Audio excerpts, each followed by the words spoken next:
Assalamualaikum warahmatullahi wabarakatuh. Halo, selamat malam semuanya. Bagaimana kabar teman-teman semuanya? Semoga dalam keadaan sehat walafiat ya. Perkenalkan, saya Riri Nuraini. Pada kesempatan kali ini saya akan menyampaikan beberapa materi terkait dengan strategi pembelajaran, gitu ya. Kaitannya dengan strategi pembelajaran, tentunya ini ya, seorang pendidik itu ketika hendak melaksanakan proses pembelajaran itu tentunya harus mempersiapkan perangkat-perangkat yang diperlukan gitu nggih. Yang mana perangkat-perangkat tersebut nantinya di dalamnya pasti mencakup banyak sekali komponen gitu nggih. Nah, kenapa seorang guru harus mempersiapkan perangkat pembelajaran terlebih dahulu? Nah, hal ini tentunya dalam rangka mempermudah seorang pendidik atau seorang guru dalam mencapai tujuan pembelajaran gitu nggih.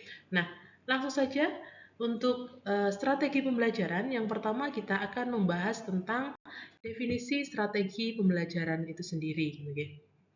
Strategi pembelajaran itu adalah suatu rangkaian kegiatan yang mana di dalamnya itu termasuk penggunaan metode, kemudian strategi, serta pemanfaatan berbagai sumber daya dalam pembelajaran yang disusun untuk mencapai tujuan tertentu. Tentunya tujuan yang dimaksud di sini ketika kita terwujudkan dalam proses pembelajaran itu adalah tujuan pembelajaran yang diinginkan itu seperti apa gitu nggih. Jadi itu diharapkan dengan adanya strategi ini bisa lebih mudah dicapai itu. Nah, selanjutnya ada definisi lain kaitannya dengan strategi pembelajaran yaitu sebagai perencanaan yang berisi tentang rangkaian kegiatan yang mana rangkaian kegiatan tersebut ya didesain untuk mencapai tujuan pendidikan tertentu. Ya, ini sebenarnya artinya itu hampir sama dengan definisi pertama tadi gitu ya. Jadi definisi yang pertama dan kedua ini sama-sama menginginkan tercapainya tujuan pembelajaran gitu ya. Untuk selanjutnya kita akan membahas tentang klasifikasi strategi pembelajaran. Jadi strategi pembelajaran itu ada apa saja sih gitu ya. Oke, di sini yang pertama, strategi pembelajaran itu ada strategi pembelajaran langsung atau direct instruction gitu ya. Yang kedua ada strategi pembelajaran tidak langsung, kemudian ada strategi pembelajaran interaktif. Yang keempat adalah strategi pembelajaran pengalaman atau experiential.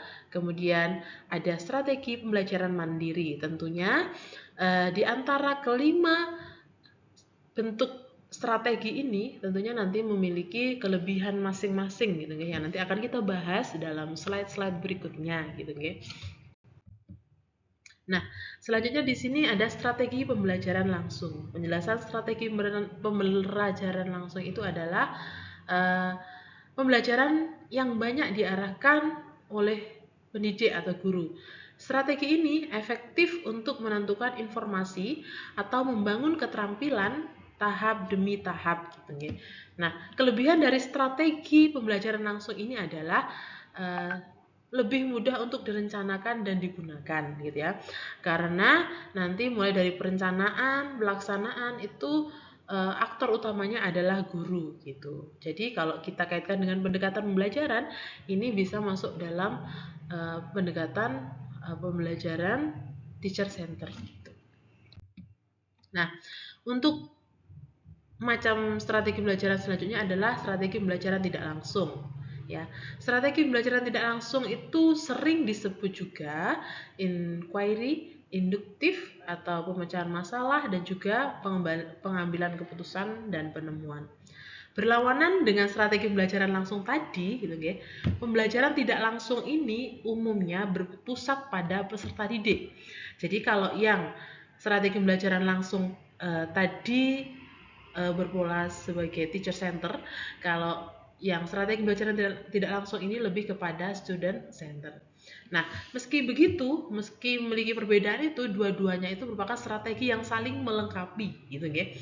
Nah, peranan guru bergeser gitu ketika kita bicara dari strategi pembelajaran langsung ke strategi tidak langsung. Nah, ketika dalam strategi pembelajaran langsung, guru itu sebagai penyampai materi gitu ya, penyampai informasi.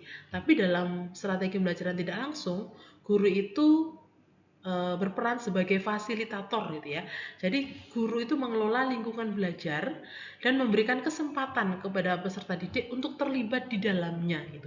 Jadi guru itu hanya sebagai fasilitator saja. Jadi menyiapkan apa saja yang dibutuhkan oleh peserta didik gitu ya. Kemudian nanti kaitannya dengan informasi itu peserta didik diberikan kesempatan gitu ya. Kesempatan untuk mencari informasi sebanyak-banyaknya kaitannya dengan materi pada waktu itu tentunya. Nah, kaitannya dengan strategi pembelajaran tidak langsung, ini juga memiliki kelebihan seperti tadi. Seperti pembelajaran langsung itu juga memiliki kelebihan.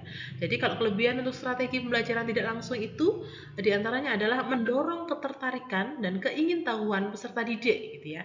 Yang selanjutnya adalah bisa menciptakan alternatif dan menyelesaikan masalah gitu ya.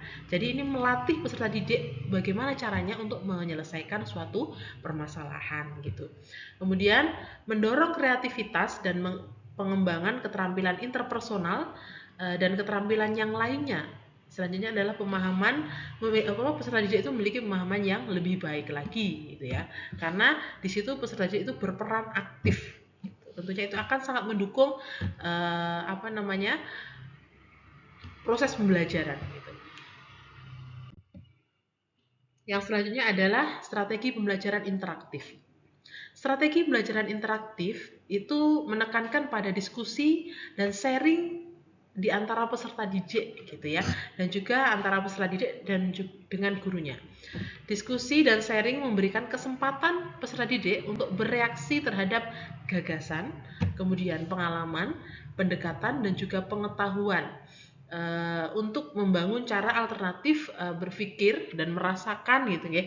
Jadi ketika nanti seorang peserta didik itu berinteraksi dengan gurunya, kemudian berinteraksi dengan peserta didik lainnya, itu tentunya akan memiliki kesan yang berbeda gitu ya. Dan nanti dengan sharing itu nanti pasti akan mendapatkan informasi yang lebih banyak dan juga lebih mendalam gitu ya.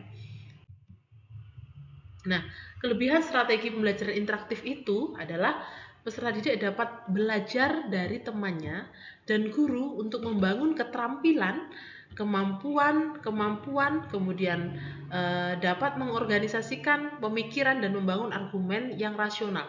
Jadi di sini kaitannya dengan keterampilan sosial itu lebih ditonjolkan karena ini kaitannya dengan interaksi, gitu ya. Nah, yang selanjutnya adalah strategi pembelajaran pengalaman atau eksperiensial. Pembelajaran pengalaman itu adalah pembelajaran empirik yang berpusat pada peserta didik dan berbasis aktivitas gitu. Refleksi pribadi tentang pengalaman dan formulasi perencanaan menuju penerapan pada konteks yang lain merupakan faktor kritis dalam pembelajaran empirik yang efektif gitu. Jadi di sini strategi pembelajaran pengalaman itu lebih ditekankan pada bagaimana kontekstualisasi dari apa yang dipelajari oleh peserta didik itu ketika di kelas gitu ya. Terus kemudian peserta didik itu diharapkan bisa merasakan secara langsung ya, secara panca indera itu bisa dirasakan karena ini berdasarkan pengalaman gitu ya. Untuk selanjutnya, kelebihan dari strategi ini antara lain yang pertama adalah meningkatkan partisipasi peserta didik. Yang selanjutnya, meningkatkan sifat kritis dan juga meningkatkan kemampuan analisis peserta didik. Jadi dengan adanya strategi pembelajaran eksperiensial ini atau pengalaman ini diharapkan bisa meningkatkan kemampuan analisis dari peserta didik tersebut. Nah, kemudian selain beberapa strategi di awal tadi ya, kita juga mempelajari tentang strategi pembelajaran mandiri ya. Seperti apa sih strategi pembelajaran mandiri itu? Mari kita bahas bersama-sama. Belajar mandiri itu merupakan strategi pembelajaran yang bertujuan untuk membangun inisiatif individu, kemandirian dan juga peningkatan diri. Fokusnya adalah pada perencanaan belajar mandiri oleh peserta didik, tentunya dibantu oleh gurunya gitu ya. Belajar mandiri juga bisa dilakukan dengan teman atau sebagai bagian dari kelompok kecil.